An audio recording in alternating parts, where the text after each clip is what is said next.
Hi అండి. ఈరోజు మనం కారం బొరుగులు ఎలా చేసుకోవాలో చూద్దాం. ముందుగా కొబ్బరి ముక్కలు, శనగపప్పు, పచ్చిపప్పు, పల్లీలు ఈ నాలుగిటిని కొంచెం రోస్ట్గా 1 by 1 మనం ఏం చేసుకుందామండి.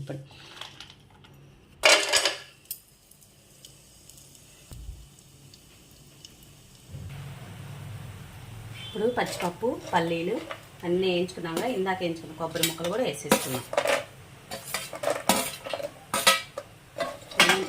కొంచెం రోస్ట్గా వేగాక మనం కొంచెం దీనికి సరిపడా సాల్ట్ చూసేసి వేసుకుందాం. కొంచెం ఎంతో పట్టదు, కొంచెం పసుపు. మనం ఎప్పుడు కారాలు అనగానే డీప్ ఫ్రైలే చేస్తుంటాం కదా, అలా కాకుండా ఇలా ఒకసారి చేసేసుకుంటే బాగుంటుంది. హెల్దీగా తినచ్చు, చాలా టేస్టీగా ఉంటాయి. దీనికి మెయిన్ హైలైట్ అంటే కొబ్బరి ముక్కలే. వేసుకుని మనం బొరుగులు పోసేసుకోవడమే. ఒక కప్పు బొరుగులు తీసేసుకుందాం. ఇలా మనం కలిపేసుకోవాలి. బొరుగుల మసాలా రెడీ అయిపోయింది. చాలా బాగుంటాయండి. ఇవి మనం స్టాక్ పెట్టేసుకోవచ్చు. 10 days దాకా కూడా అలానే ఉంటాయి.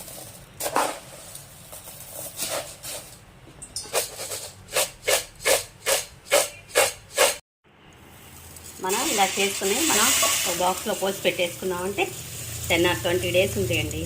చాలా బాగుంటాయి. హెల్త్కి కూడా మంచిది. ఎవరికైనా అలానే నడుస్తాయి. మనం ఏదైనా ప్రయాణాలకు వెళ్ళేటప్పుడు అలా కూడా తీసేసుకోవచ్చు.